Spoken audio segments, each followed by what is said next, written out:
I can't believe I'm actually going to be making a video about this.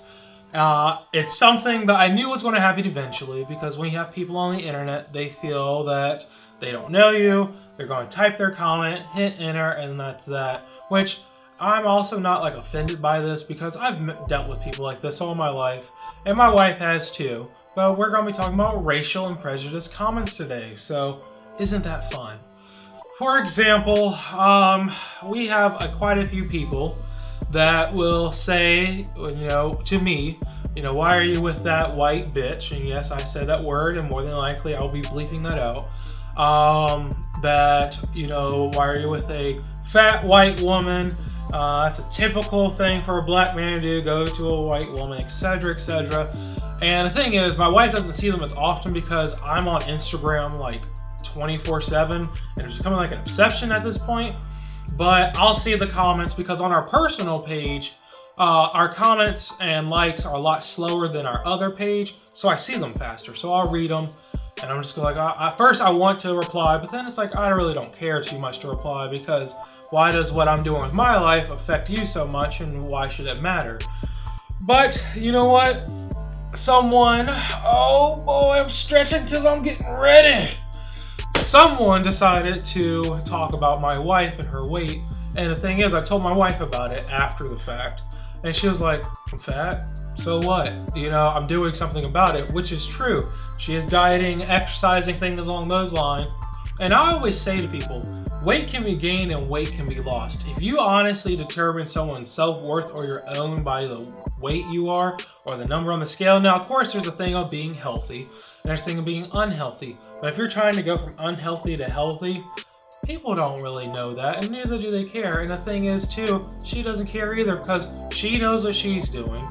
We don't really concern ourselves what other people have to say, for the simple fact that you don't really know us and we don't really know you.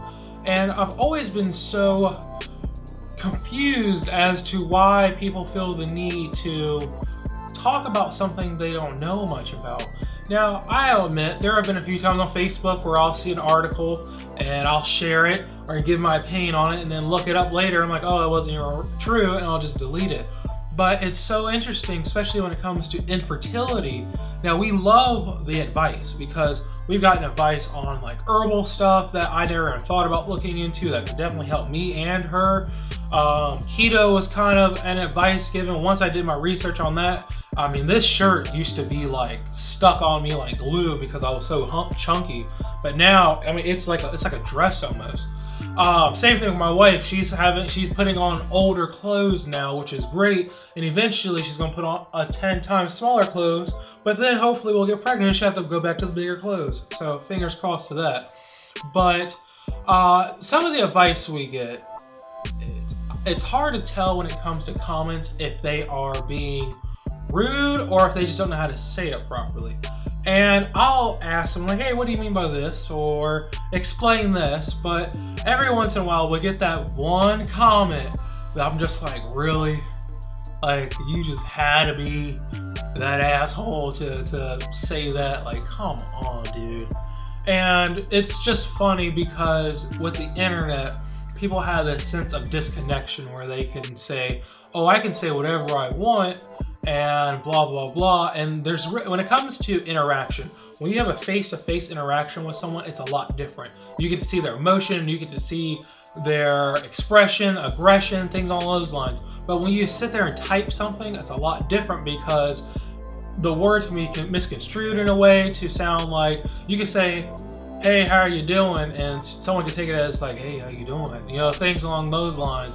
But when it comes to rude comments, it blows my mind for the simple fact that I don't understand why people feel the need to do it. And especially when it comes to trying to conceive. And the crazy thing is too, we run another page, and it deals with family content, but there's a lot of maternity stuff on there. And we'll post a picture just to see a response. Like, we posted a picture of a girl assisting with her mother's birth and stuff like that, which, people are like, hey, no, I would never do that, or yes, I would. That's fine. But then we'll post like a picture of a mom like snacking out who's pregnant on like a burger, and then people just lose their freaking mind, and she's like, oh, she's killing the baby, stuff like that. And I always have to remind people, we both do, that it's a picture on Instagram. You don't know the story behind it. You don't know if that's a veggie burger, even if it's not, who cares? You know, people are so concerned with other people's lives that it kind of blows my mind in a way, because with social media, people seem to forget that you're putting your best on there. You don't know the content of the picture. You don't know how many pictures it took to get it to where it is. And so when people feel the need to give their unsolicited advice for something that they don't even know what they're talking about, it's confusing in a way. Because like with this comment here by this lady, it's like, why? What did you need to say that for? Like, and the thing is, like I said, I'm not upset about it. I'm fat. Well, not as fat as I used to be. And with working on the internet so much, you get people like that. But it's just like why though? Like I don't get it. I really don't. Do you feel better about it or something? And it blows my mind. It really, really does. The internet is such a fascinating place where stupid people can meet other stupid people, and then they can get more stupid people, and then it becomes a whole big event. Or people who hide behind the computer and want to say all this crazy stuff will say it and then act like, you know, it's no big deal. And people honestly need to watch out for that, because just because you're on your computer doesn't mean you're safe. And what I mean by that is people get hacked all the time. It's very easy to actually locate someone sometimes, especially hacking into mobile devices. So if you want to be a keyboard warrior, make sure you're smart about it, because people can find you. And it's kind of scary in a way. There have been many cases of people who have been found on Xbox Live. There have been many places of people who've been found by their cell phone being tracked. And it's so easy to say something and just hit send and not think twice about it.